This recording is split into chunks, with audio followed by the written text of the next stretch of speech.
E diz assim a palavra de Deus: que é o teu amado, mais do que outro amado?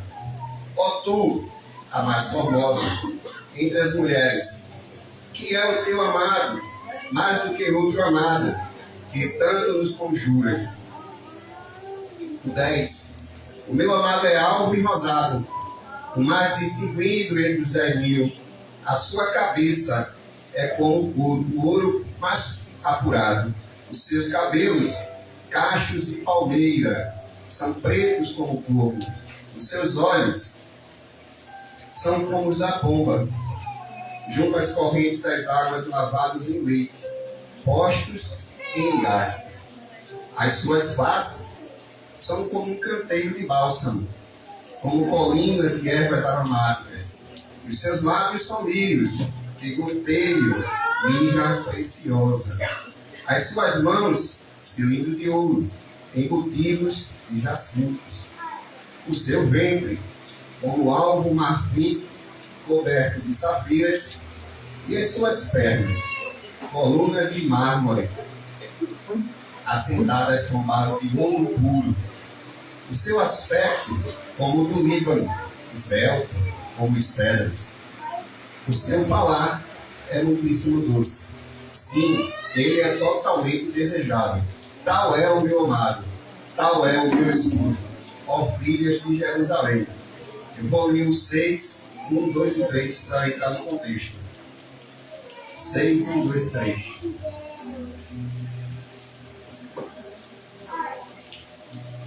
6, 1, 2 e 3 de Cantares. Para onde foi o teu amado, ó mais formosa, entre as mulheres? Que rumo tomou o teu amado? E o buscaremos contigo. O meu amado desceu ao jardim, aos canteiros de bálsamo, para pastorear nos jardins e para colher os lírios. Eu sou do meu amado, e o meu amado é meu. Ele pastoreia entre os lírios. Glória a Deus. É uma leitura um pouco grande, um pouco extensa. A base da palavra está entre os versículos 10 e 16. Mas para trazer o contexto do qual eu vou falar, eu precisei trazer um antes e um depois, para encaixar na mensagem. Mas o centro da mensagem vai do 10 ao 16. Amém? Amém. Vejo que aqui tem algumas pessoas, na verdade muitas, e quando eu preguei sobre o livro de Cantares, e é a primeira vez para alguns. Acerca do livro de Cantares, do autor de Cantares, eu quero trazer um contexto breve. O livro de Cânticos, como autor, tem o rei Salomão. Salomão, ele tem 3 obras no cânon sagrado: Eclesiastes, Provérbios e Cânticos. Esses 3 livros, 2 nunca teve problema, mas Cânticos de Salomão, durante a história da igreja, teve problema, porque ele relata um amor entre um homem e uma mulher. Ele narra o mais puro amor nessa relação de casamento. Só que ele está falando de amor entre homem e mulher. E isso, em alguns pontos, é complexo e é polêmico. E por conta disso, a sua narração literal das suas palavras no português gramatical, em alguns pontos, ele é controverso com os princípios bíblicos. Então, a gente não aplica aqui a interpretação literal. A gente aplica a interpretação moral de Deus e a interpretação alegórica. Onde a gente, de forma alegórica, a gente aplica o seguinte: aqui é um diálogo entre um casal, o amado e a amada, o marido e a esposa. Quando o amado fala, é Cristo falando. Quando a amada fala, somos nós, vocês, a igreja de Cristo, falando para ele. Então são 2 tons de voz. Israel crê, o povo de Israel crê que eles são casados realmente com Deus.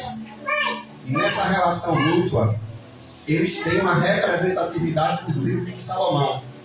Por exemplo, Eclesiastes, para eles, significa o átrio do templo, o pátio. Provérbios, o livro de sabedoria, representa o lugar santo, ou seja, aqui onde há o culto. E o Cântico dos Cânticos, que segundo a Bíblia, ele fez 1005 cânticos. Esse aqui é o mais supremo, é o mais belo. ele recebe esse superlativo: cântico dos cânticos. Para alguém que fez mais de 1000, este aqui é o mais profundo, é o mais belo, é o que melhor expressa a figura e a pessoa do nosso Deus. Amém? Então, tem esse contexto. Então, eu vou trabalhar aqui de maneira alegórica, onde eu vou trazer a voz do esposo, Cristo, e da esposa, a igreja. Amém? Acerca do livro também tem uma coisa interessante. Nosso autor, ele, quando escreveu os 3 livros, foram 3 fases diferentes de sua vida. Cânticos, ele era jovem, estava no vigor, estava amando, estava apaixonado. E aqui ele expressa de forma muito vigorosa esse amor. Eclesiastes, em Provérbios, ele já era pai. Então ele quis deixar instruções para seu filho, um legado. E Eclesiastes, ele já era de certa idade, já amadurecido. Então ele quis deixar não apenas para o filho, mas ele quis deixar para aquele que vai passar debaixo do sol, aquela luta, aquele deserto. Ele quis deixar palavra de sabedoria eterna, para anunciar debaixo do sol nessa terra, que é uma terra que não é a nossa. Estamos nela, mas não somos dela. Estamos de passagem. Amém? Então tem todo esse contexto, tanto do autor como dos livros do nosso autor. Amém, igreja? Quem entendeu até agora? Glória a Deus, amém? Então, acerca desse livro, desse texto, é o seguinte: nós estamos diante de um poema lírico. Cântico de Salomão é um poema, mas é um poema oriental, é um poema lírico. Além de ser um poema, é um poema cantado, que é mais complicado ainda de você relatar, interpretar, entender e conseguir trazer o contexto para a nossa realidade atual. Porque o poema lírico, creio eu, nem existe mais. É um poema oriental da época. Esse contexto, creio eu, já não tenha mais existência do gênero literário lá. Mas enfim, e aqui estamos nós. Essa nossa leitura inicia com uma pergunta. Ele inicia com uma pergunta e termina com uma pergunta. No versículo 9 ele diz: que é o teu amado mais do que outro amado? Ó tu, a mais formosa entre as mulheres, que é o teu amado, reforça, mais do que outro amado, que tanto nos conjuras. É um questionamento. E no final, lá no 6.2, no 6.1, encerra com questionamento também, só que a pergunta muda, o tom muda. O tom muda, não é mais de enfrentamento, é de vamos juntos. O tom muda. No 6.1 é: para onde foi o teu amado, a mais formosa entre as mulheres? Que rumo tomou o teu amado? E o buscaremos contigo. Nos versículos 10 a 16, a nossa amada, ela está pregando sobre ele. Ela está relatando o retrato dele. Ela está falando da essência dele, da beleza dele. Ela está pregando Cristo. Ela está pregando seu amado. Ela está trazendo para as donzelas de Israel, quando diz: por que nos conjuras? Por que nos afronta? Por que nos impõe? Essa imposição que elas têm no início, no final, ao ouvir todo o relato, toda a pregação, toda a ministração de tanta beleza, elas mudam o tom. O que era enfrentamento, contestação, virou acolhimento e caminhada mútua. Mas precisou ela pregar. Precisou ela ter coragem de pregar. No capítulo 1, nós temos essa mulher de coragem buscando o seu amado. No capítulo 1 é um diálogo entre o esposo e a esposa, onde os dois buscam o amor um do outro. E dentro desse contexto do capítulo 1, o livro se inicia da seguinte maneira. Capítulo 1, versículo 1. Primeiro, verso 1. Beija-me com os beijos da tua boca, porque melhor é o teu amor do que o vinho. Essa pergunta, beija-me com os beijos da tua boca, por que ela começa com esse termo? Trazendo para um relacionamento nosso, deixando Cristo nesse momento de lado, nós falando de nossas famílias, casais. Os amantes, os casados, ou os que estão para casar.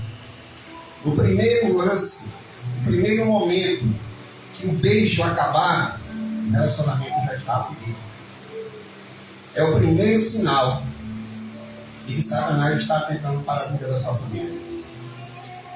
É o primeiro contato. Você faz tudo, mas não tem beijo. Conversa, dialoga, se dá bem, não tem briga, ninguém tem discussão. Acorda, dorme, faz todo mundo junto. Tem a comunhão diária, mas não tem o toque. Há um distanciamento físico. E não se percebe, porque é sutil. Então ela inicia já dizendo isso. E ela já está atenta para isso. E ela segue dizendo o seguinte a ele, ainda no capítulo 1, versículo 5, onde ela diz: eu sou morena, eu estou morena, formosa, ó filha de Jerusalém. Ela aqui está se dirigindo às donzelas do palácio.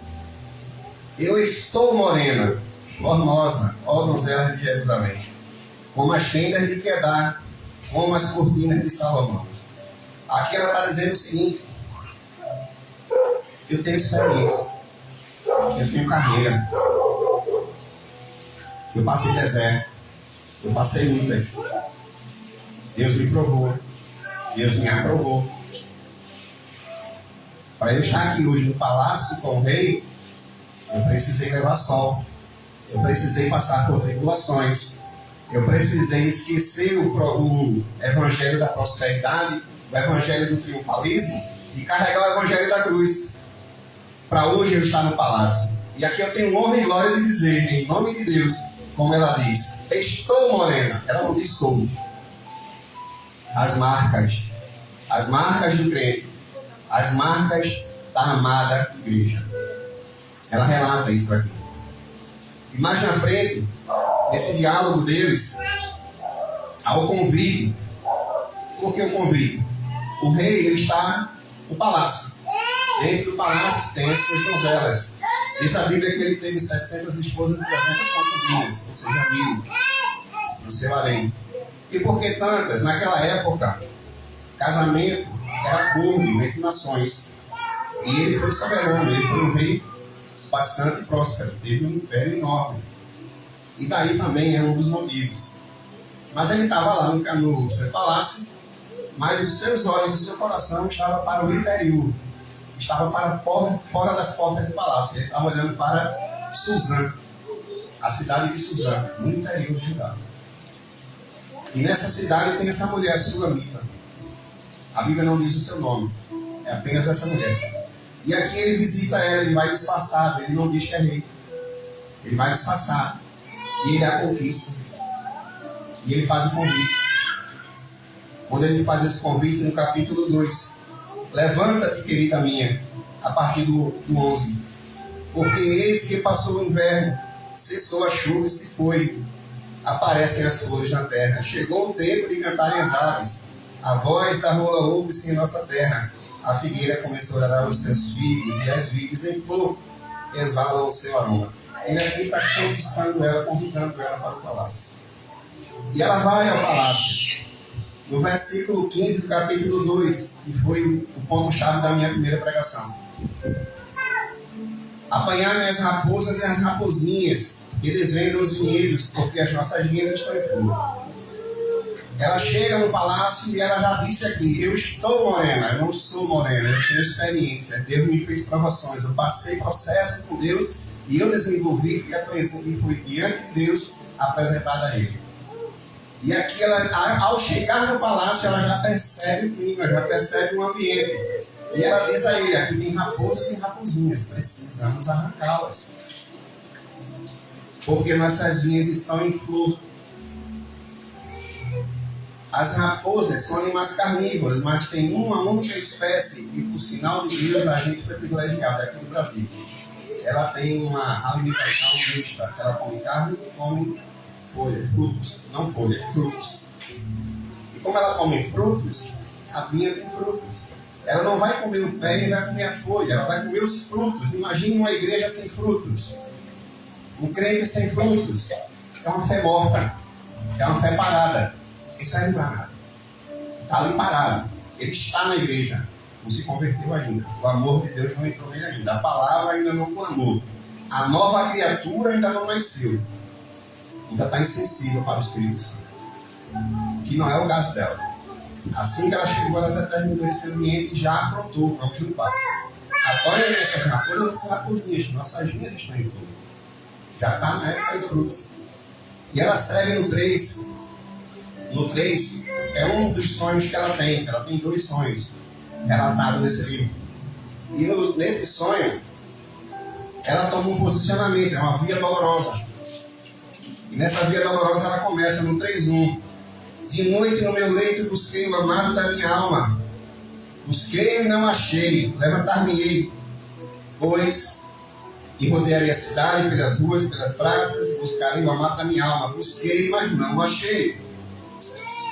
Essa via dolorosa, ela percebeu no sonho que perdeu a presença do amado. Esse ponto é chave para o próximo capítulo que a gente vai entrar. Aqui ela percebeu, ela entendeu que perdeu a presença. Neste contexto, nos dias atuais, o que é que a gente tem?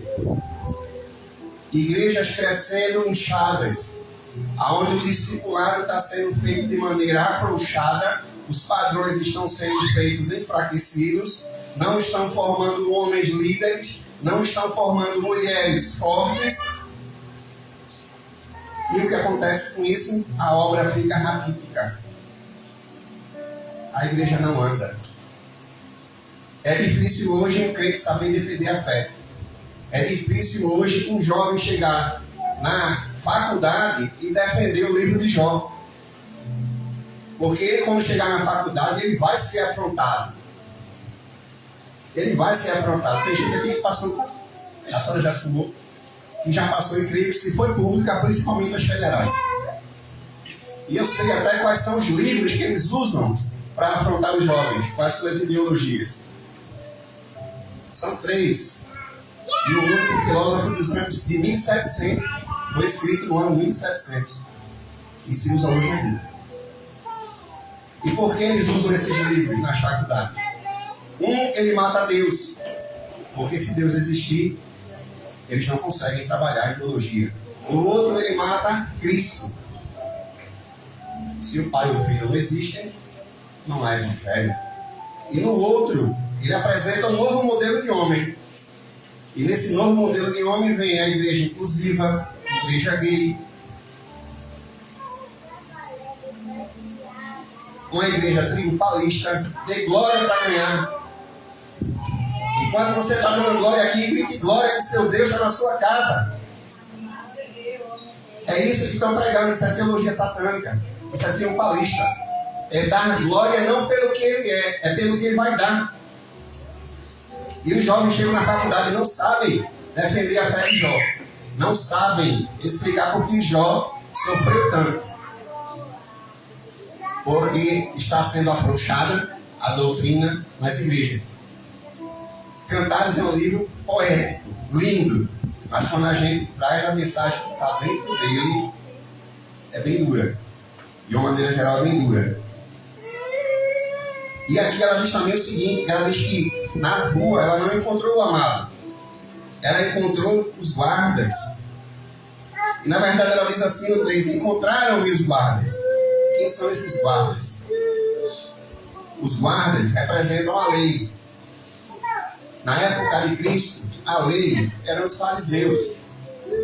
Os sepulcros caiados, que se revestiam de forma de crente, mas não praticavam. Eles não exerciam. O jugo para eles era leve, mas para o povo era pesado. De tal forma que o povo só vivia em pecado, que não conseguia, era impossível. Mas para eles era tranquilo.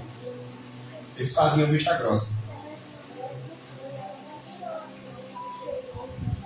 E logo em seguida, no verso 4 diz o seguinte: mal os deixei logo encontrei o amado. Ou seja, você que perdeu a presença, assuma para si, não precisa falar. É melhor assumir que perdeu e dizer assim: eu sei que eu perdi, mas eu não aceito continuar sem. Eu reconheço que eu perdi, mas eu não vou continuar sem. Mas para isso precisa que você vá além dos guardas, que você saia do sofá da sua casa, que você saia do ambiente da liturgia. Você vem à igreja, com certeza na igreja você vai sentir a presença de Deus, a casa dele. Mas e quando acabar o culto, foi só um reencontro? Ou você vai levar ele com você para o seu quarto, para a sua intimidade, para a sua comunhão? Se a gente observar bem o Pai Nosso, Cristo quando ensina, ele ensina o seguinte: quando você orar em secreto, teu Pai que está em secreto te recompensará. Em secreto, este quarto, no livro de Mateus, que está relatando a oração do Pai Nosso, é uma palavra grega chamada tamion, que significa quarto da bagunça, quarto do entulho. Ou seja, quando Jesus estava dizendo ali, quando teu Pai te vê no quarto em secreto, ele não estava dizendo o quarto que a gente conhece, cama, guarda-roupa, tudo forradinho, cheirosinho, perfumado, não. É aquela ira que a gente guarda há muitos anos, a mágoa que a gente não consegue perdoar. Sabe aquela mágoa que está há 20 anos no teu coração? Às vezes está 40 anos no coração, e a gente simplesmente diz assim: eu já superei. É mentira. Você não superou, você estacionou ela em algum lugar do seu coração. Mas vai e volta, você lembra dela. E sente amargura por isso. Então, o fechar o quarto é dizer assim: bota tudo nos meus pés, bota para fora. Esse entulho, essa bagunça. Às vezes eu imagino assim, relatando, só para configurar a história. O pastor nosso liga para qualquer um de nós assim: irmão, estou indo na tua igreja, na tua casa, daqui a pouco eu chego. Aí tu olha para a esposa, para o marido, para a família fazer aquela zorra em casa, faz, esconde tudo, o pastor está chegando. Não dá tempo de arrumar, o que é que você faz? Dá um grau na cozinha, dá um grau no banheiro e dá um grau na sala. O resto joga no quarto. Fecha a porta que ninguém vai entrar mesmo. É isso. É esconder a mentir para si próprio. E carregar pelo resto da vida amargura, solidão. A Bíblia diz assim: irai-vos, mas não pequeis. Irar não é pecado. Pecado é segurar essa ira, transformar esse ódio, transformar esse rancor. Isso vai virar uma amargura de alma que nem a psicologia tira.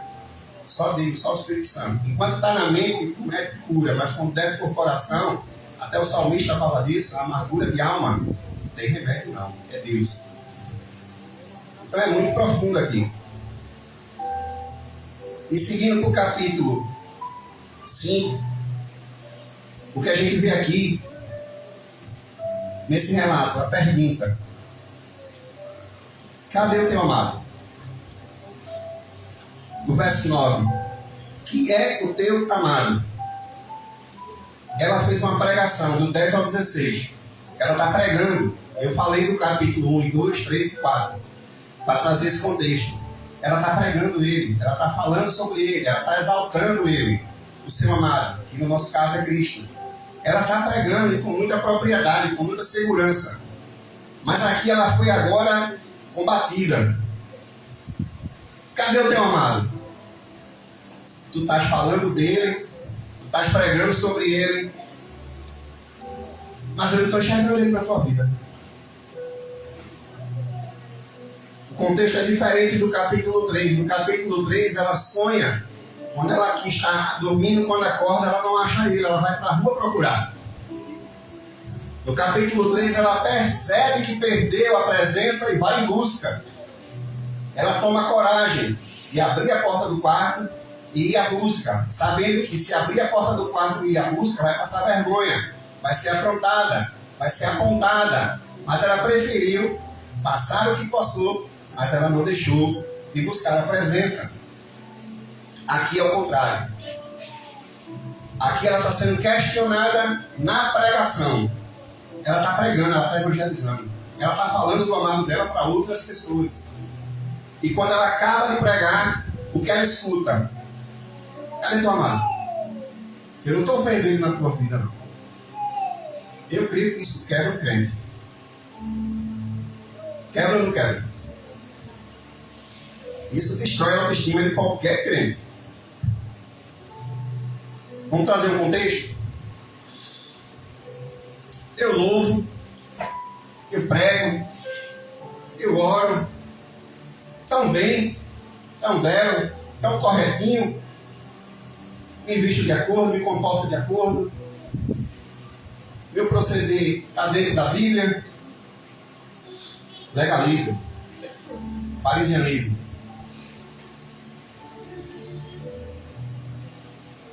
E o interessante é que ela não percebe. A falta de espiritualidade está tão evidente que alguém estranho a ela, que está ao redor dela, é quem diz: olha, tu estás falando tão bem, mas cadê o teu amado? Eu não estou enxergando ele na tua vida. Eu estou recebendo a palavra, a pessoa aqui não está confrontando a palavra, está confrontando a presença nela. Que é o teu amado, mas que outro? Ó tu a mais formosa. A resposta está aqui. Ó tu a mais formosa. Eu vou pedir para a igreja repetir comigo. Ó tu a mais formosa. A igreja está esquecendo que é a mais formosa. A igreja está lembrando que é formosa. Está esquecendo que é a mais formosa. Formosa todo tempo é bonito, organizado. Formosa toda igreja é. Agora, a mais, aqui tem a presença, aqui tem o Espírito, aqui tem a glória presente. São todas não. Aplicando nos dias atuais, o que a gente vê são igrejas promovendo bênçãos triunfalistas. Eu iniciei falando isso. Eu posso trazer um contexto. Se você for evangelizado por Mormon, você vai escutar ele falar do amor, mas você não vai ouvir ele falar da justiça. 24 horas por dia é uma coisa que o crente tem: o juízo e a misericórdia. Eu tenho a misericórdia e eu tenho o juízo. Eu tenho as duas coisas juntas. Eu não tenho só misericórdia, não. Eu tenho a misericórdia para o meu perdão, quando eu verdadeiramente me arrependo. E eu tenho o juízo quando eu não me arrependo. E esse juízo pode vir em forma de castigo para ímpios e em forma de disciplina para os crentes. Deus usa para trazer você de volta para a presença. Para você sair dessa inércia de que você está tão frio que você nem percebe que não tem mais a presença. Precisa alguém de fora te apontar. Tu é tão culto, tu canta tão bem. Aí me vem aquela passagem do Novo Testamento: mas Senhor, quando as pessoas vão até Cristo e dizem: mas eu preguei no teu nome, eu expulsei espíritos e demônios no teu nome, fizemos maravilhas no teu nome. Eles próprios estão respondendo: no teu nome. Eles próprios estão respondendo. Vamos contextualizar isso? Alguém que canta muito bem e no louvor pessoas se convertem, recebem a mensagem, Cristo fala com eles, mas aquela pessoa está no pecado que só o sangue na canela. E como é que Deus usa essa pessoa?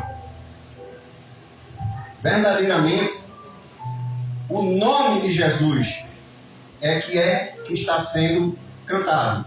O nome de Jesus é que está sendo louvado. O nome de Jesus é que é soberano, poderoso e glorioso. O nome de Jesus. Não é quem está cantando. A presença não está em quem está cantando. A presença está no louvor que está sendo entoado. Tem uma diferença. O louvor que está sendo entoado para o louvor de Cristo. E a pessoa que não tem nada a ver com o pecado de quem está cantando, de quem está com a vida errada no altar, recebe e Cristo abençoa. a fé. Abençoa a fé. Todo aquele que nele crê, a Bíblia diz, ele não vai trocar ímpio por crente, trocar justo por injusto, não. Não vai fazer isso. Outro caso, vou falar de mim, por exemplo. Estou aqui pregando. Tenho boa dicção? Não sei, vocês vão me julgar. Eu me projeto bem. Eu falo bem, a oratória é boa. Eu explico bem. A pregação é ótima, não sei. Estou falando assim, cada um tem a sua percepção sobre a minha pessoa. Mas eu é que sei se eu estou no altar ou não. Ah, mas o irmão Paulo prega e pessoas se convertem. A igreja recebe a mensagem, é maravilhoso, cadeira voa. Eu estou pregando a palavra de Deus. O poder está na palavra de Deus, não está em mim. A presença está na palavra de Deus, não está em mim. Tanto não está em mim, se eu não receber do céu, eu não tenho nada para falar. Eu vou ler e vou só ler, eu não vou saber o que falar. Estão percebendo a diferença? E aqui ela segue a partir do 10. Agora ela foi afrontada, ela vai começar a responder com sabedoria. É tipo assim, você está evangelizando, leva uma afronta aí. Sem pegar.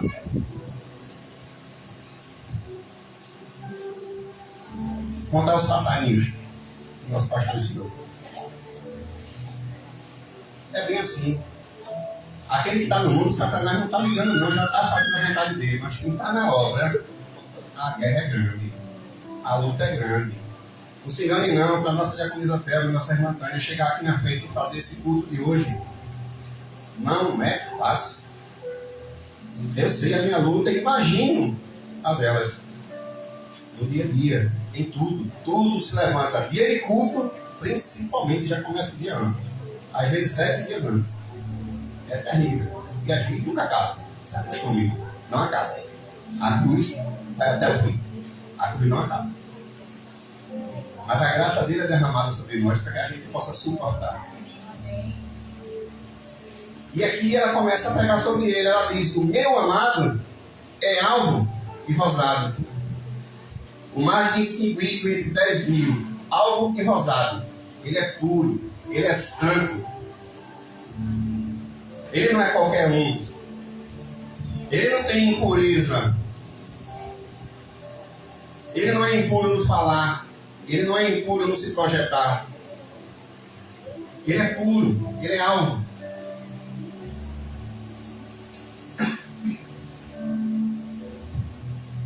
Isso a gente vê bem. Por exemplo, diz Isaías 55:9, uma boca por gentileza. A santidade dele. E aqui nesse versículo, nesse verso, eu vou dizer o tema de hoje, que é a excelência de Cristo. Quem está no grupo da igreja viu o cardzinho. E aqui ela começa a apresentar características da excelência do Senhor. 55:9. Essa passagem é bem interessante. Faz parte do chamado de Isaías. A visão que ele tem antes do comissionamento. Como os céus são mais altos do que a terra, assim os meus caminhos são mais altos do que os seus caminhos. E os meus pensamentos mais altos do que os seus pensamentos. Ou seja, a pureza dele está no céu. Não está aqui na terra. Ele se fez carne, mas ele não é carne. Ao se fazer carne, ele se esvazia de si próprio. Ele não deixa de ser Deus. Ele deixa de usufruir da sua glória. Ele abre mão da posição e passa para um estado de humilhação mortal, pecador. Mesmo assim, ele foi santo até o fim.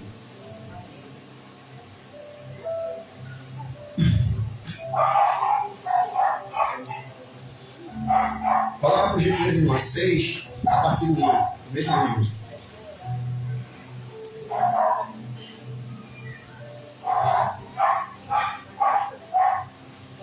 No ano da morte do rei Uzias, pode seguir. Acima dele, ele estava vendo a glória do Senhor.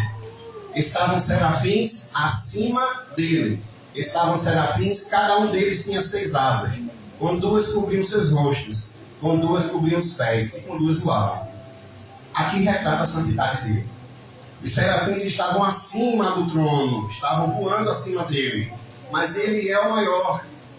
A gente, quando vê Deus, é de cima para baixo, não é de baixo para cima. Aí ele está em cima, a gente está embaixo. O respeito à santidade é tanto que, por uma questão de humildade, eles não olham, porque ele é que é santo. E eles cobrem os pés, no sentido de que não estão em cima dele, estão pisando em alguma coisa. A glória é dele, puro é ele, santo é ele, soberano é ele. O respeito, ou seja, a reverência está se perdendo.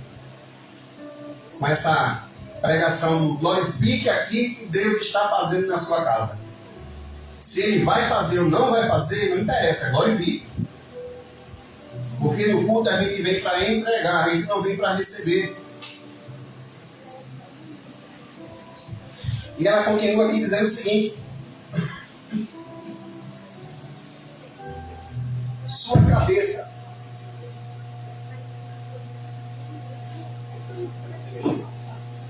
Ela continua dizendo o seguinte: sua cabeça.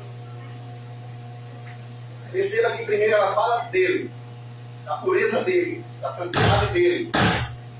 E depois ela começa a ter a cabeça. Olha, quando ela diz sua cabeça, no 11, é como o ouro mais apurado. Em algumas versões, como ouro fino. Aqui está falando de pensamentos. Requintado, apurado, ideal. Os pensamentos dele são refinados. Os pensamentos dele são mais altos que os nossos. Os pensamentos dele são mais apurados que os nossos. Ou seja, as intenções do coração de Deus para nós são infinitamente boas, puras e maravilhosas. Não precisa que a gente dê glória para receber. Dê glória independente de receber. Ele é Deus. E ela continua aqui dizendo o seguinte, na parte B do 11: e seus cabelos, cachos de palmeira, são pretos como o corvo. Cabelos pretos. Trazendo para a nossa realidade, quando a gente vai envelhecendo, o primeiro sinal geralmente é o cabelo. Vai ficando grisalho. O que é que a gente faz quando a gente não quer ter esses sinais da idade? A gente pinta. A referência aqui é de que ele é eterno. Ele é eterno. Simplesmente isso.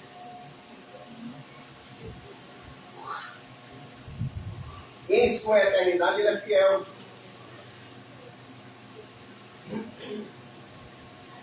E ela continua pregando sobre ele. Falou de pureza, falou que ele é eterno. E no 12, ela diz: seus olhos são como os da pombas. Alguém aqui já teve a curiosidade de ir de longe observar uma pomba no chão voando? Esse animal, a ciência prova que o globo ocular dele é mais apurado. Ele enxerga tanto melhor no dia, como também melhor na noite. E ele tem uma fisionomia negra no olhar. Essa comparação aqui, literal, não se aplica. Mas de maneira alegórica, quer dizer o seguinte: o olhar de Deus é amoroso, é doce, é singelo, sempre. Ele nunca olha com ira para os filhos. Ele olha até com dureza, mas nunca com ira para os filhos. Perceba que eu estou falando para os filhos. E a gente vê bem isso. Por exemplo, em Marcos 10, 21.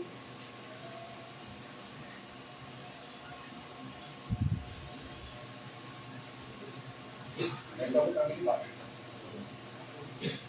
Marcos 10, 21.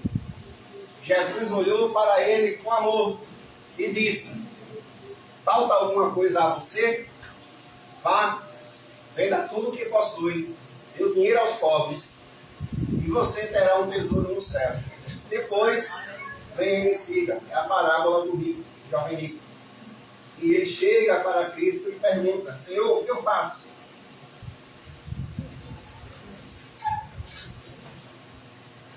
E a resposta dele é singela. O jovem rico já se acha possuidor de tudo, se acha perfeito, praticante da lei, praticante do evangelho, devoto. Mas aí Cristo coloca ele numa situação dura. Pega tudo que tu tem, vende aos pobres, me segue, sem nada, porque eu sou Deus, não tenho nada. Diz a Bíblia que até o lugar que ele dorme, não tinha travesseiro. Ele dormia no chão, na pedra. Então, para quem vai seguir ele, precisa da riqueza que aquele jovem tinha. Naquele momento parecia dureza, mas ele queria ter a certeza de que o jovem estava disposto a abandonar a si próprio e a realmente seguir o eterno. O contexto é muito maior. E diz a Bíblia que ele não fez, ele seguiu. A gente vê isso também na segunda carta de Pedro, 2 Pedro, capítulo 3, no versículo 16.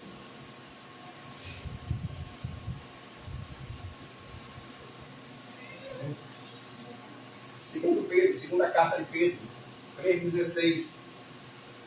Ele escreve da mesma forma em todas as suas cartas, falando nelas destes assuntos. As suas cartas contêm algumas coisas difíceis de entender, as quais os ignorantes instados torcem, como fazem também com as demais escrituras, para a própria destruição. Aqui é uma passagem de Paulo, onde Pedro está tentando explicar uma passagem de Paulo. Os livros de Paulo são muito complicados. Se hoje é difícil de entender, imagina na época. O povo não tem a educação que a gente vê hoje, o avanço da tecnologia e da informação.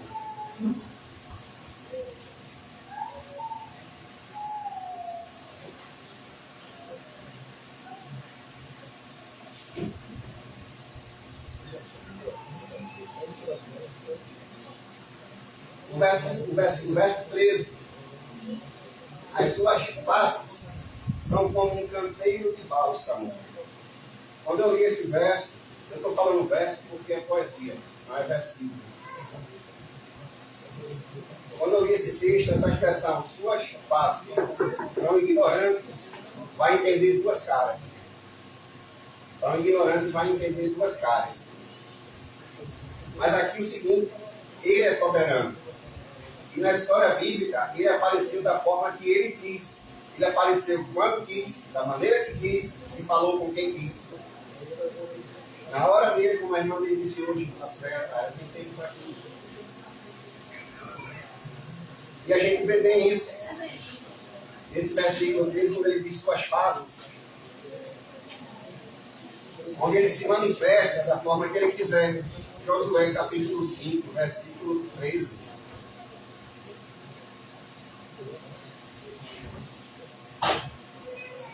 É o quinto livro da Bíblia. Seja. Estando Josué já perto de Jericó, olhou para cima e viu um homem em pé que empunhava uma espada. Na minha versão fala espada nua, empunhada. Josué se aproximou dele e perguntou: você é por nós ou pelos nossos inimigos? Na minha versão diz: você é dos nossos ou dos nossos inimigos? Ele não reconhece, mas ele recebe a visita do amado. 14. Nem uma coisa, nem outra. Olha a resposta do anjo. Nem uma coisa, nem outra. Ele responde: venho como comandante do exército do Senhor. Ou seja, daquela vez, ele vem como príncipe de Israel, como comandante de exército. Os príncipes eram comandantes militares. Príncipe era um título dado ao comandante militar, na época. Não era realeza de reis. Era comandante militar. Ele veio como comandante, ele veio como príncipe. Quando ele diz, eu não sou nem uma coisa nem sou outra. E nem sou dos teus e nem sou dos inimigos. Se ele nem é inimigo, nem é dos teus, ele é o quê? Mas indiretamente ele diz, desta vez venho como príncipe do exército do Senhor. Então Josué se prostrou com o rosto em terra, em sinal de respeito. Ele entendeu quem estava diante dele. E a gente também consegue enxergar isso na passagem de Gênesis, capítulo 16. Gênesis 16, a partir do 7. Gênesis 16, a partir do 7. Senhor dos exércitos. O anjo do Senhor encontrou Agar perto de uma fonte no deserto que fica no caminho de sul. Eu não vou continuar, vou parar nesse versículo aí. Ele agora veio como conselheiro de Agar. A Josué ele se apresentou como príncipe do exército do Senhor. Ele agora se apresenta como conselheiro. O que estás fazendo aí, mulher? Volta. Procura tua senhora.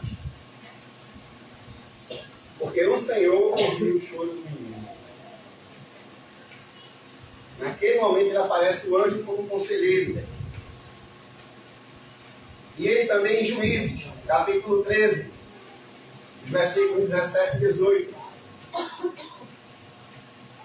Juízes 13. Salvo engano, é Sansão, capítulo 13. Então Manoá perguntou ao anjo do Senhor, qual é o teu nome? Para que te prestemos homenagem. Veja, ela está querendo prestar homenagem por algo que recebeu. Está idolatrando. Quando se cumprir a tua palavra. O 18, irmão. O anjo do Senhor respondeu, por que perguntar o meu nome? O meu nome não é maravilhoso? Ele é conselheiro, ele é Senhor dos exércitos, ele é príncipe de Israel, ele é príncipe da paz, e agora ele diz, eu sou maravilhoso. Esse é o Cristo que a gente serve. E é por isso que a gente deve vir na igreja e dizer glória. E não pelo que ele pode dar, mas pelo que ele é. Amém. E ele também se apresenta como príncipe da paz. E no Êxodo 3,14, ele se apresenta finalmente como o eu sou. O eu sou, o Todo-Poderoso. O Senhor. Aqui ele começa a se projetar para Israel verdadeiramente, começa realmente a se revelar em Êxodo. E no versículo 13, no verso 13, vou seguir, no verso 14, ela diz, em suas mãos, cilindros de ouro, embutidos em jacintos. Cilindros em cubo, de ouro, puro, forte, resistente, protetor, estendido sobre minha vida, sobre tua vida, sobre tua casa, sobre tua família. As mãos do Senhor não se encurtam, os braços do Senhor não se encolhem, estão sempre, todos sempre, estendidos sobre a sua igreja. E esse braço do Senhor, ele livra, protege e peleja. É completo. Porque a boa obra ele faz de maneira totalizada, ele não faz em parte. Ele livra, ele protege e ele peleja. Ele não só livra, ele não só liberta. Ele te liberta, ele te protege e a peleja de Satanás é com ele, não é contigo. Vê que Deus maravilhoso, vê que Cristo maravilhoso. Ele não só te liberta, ele te liberta, te protege e ainda vai comprar a tua briga. Esse é o Deus que a gente deve dar glória. Esse é o verdadeiro Cristo que a gente deve dar glória. Esse é o verdadeiro amado que a gente deve glorificar. Esse é o verdadeiro. Êxodo 14, 13.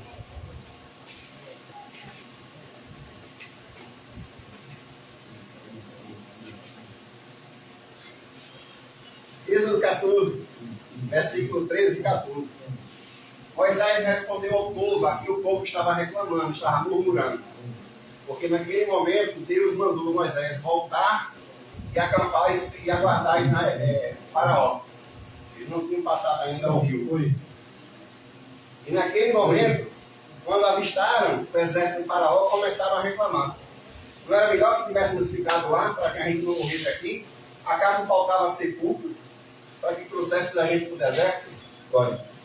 Aleluia.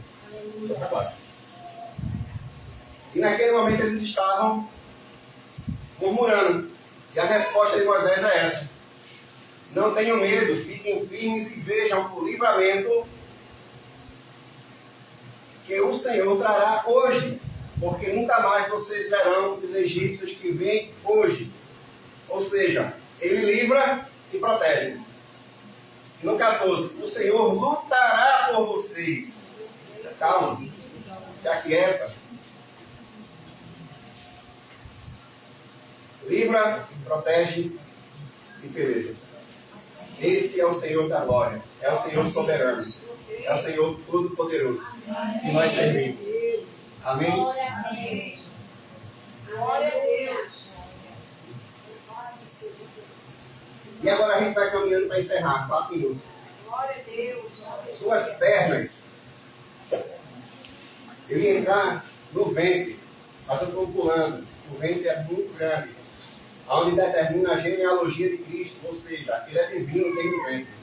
E a igreja é divina desde o ventre, porque nós somos de aliança adâmica, de aliança abraâmica, de aliança, da nova aliança que é com Cristo. Então a mesma aliança de onde Cristo veio é a mesma aliança que nós estamos fazendo parte e que somos filhos, não escravos. Eu ia entrar no ventre, mas é longo. O 15, as suas pernas, colunas de mármore, assentadas como base de ouro. Perceba que ela começa na cabeça. Ela começa falando de sua cabeça com um ouro fino. E os seus cabelos, ela começa por cima. Quando a gente recebe a visita de Deus, quando a gente recebe a glória de Deus na nossa vida, quando a gente é visitado por Ele, a nossa visão é para o alto. Mas quando a gente reconhece quem é que está falando com a gente se prostra. Ela começou pela cabeça, mas ela terminou nos pés. Ela terminou sem saber quem estava falando. Quem é que está falando comigo? Reconheceu. Ao reconhecer, se prostrou. Se jogou no chão. E vou trazer um contexto aqui. Pregador que não ora 1 hora e quer vir aqui falar de Deus 1 hora, não merece nem para ser feito. Não presta nem para ser feito. Levita que louva em conventos, em convenções, 3 horas de convenção, mas não tira 1 hora de joelho, não presta nem para ser crente. Ou seja, aquele questionamento lá do começo, que é o teu lado? E uma pessoa estranha, escutando ela pregar, diz o seguinte: eu estou ouvindo, mas não estou vendo ele na tua vida. Não estou enxergando ele. Veja a sabedoria dela, que Deus deu. Ela começou no alto e terminou nos pés. Ela mostrou quem era ele e quem era ela. E ele era poderoso, glorioso, soberano e eterno, mas ela era serva. Ela mostrou isso. Eu vou encerrar agora.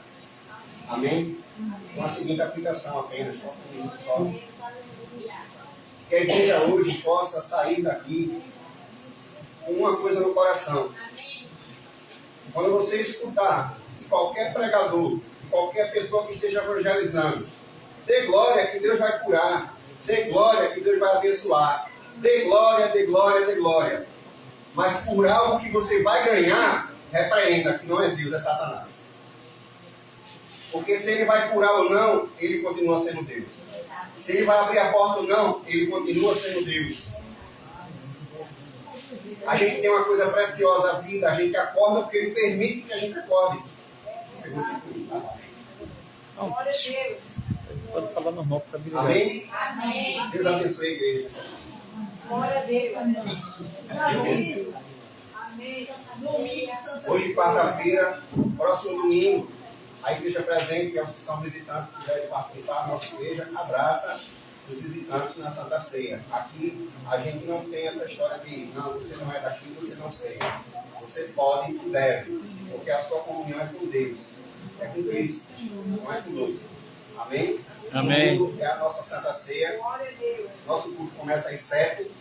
Por ser Santa Ceia, normalmente passa 10, 15, 20 minutos, é normal. Santa Ceia é um culto mais complexo, mais cheio. Temos a escola dominical. Nossa escola dominical não é pela parte da manhã, de maneira tradicional. É 1 hora antes do culto. Ou seja, às 18 horas vai 19. Temos 2 salas. As salas dos homens e as salas das mulheres que estão lá dentro. Também tem o departamento infantil. Durante o culto, aquele que tiver criança, não, eu tenho criança, não tem condição.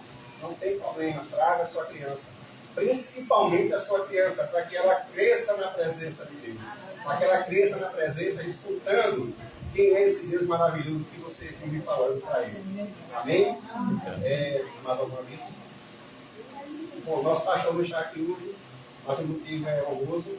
Sua esposa recebeu um presente maravilhoso, que vai passar nos dias fora, que é merecedor, porque é um homem que eu brinco com ele o seguinte: aqui eu conheci o Neemias. Ele abre mão da vida dele, do conforto dele para doer com a gente. Ele abre mão do que ele gosta para doer com a gente. Isso eu consigo reconhecer, porque ele já sente isso nele também. Amém? Deus abençoe a igreja. Eu sou só um diácono, não posso dar a bênção apostólica.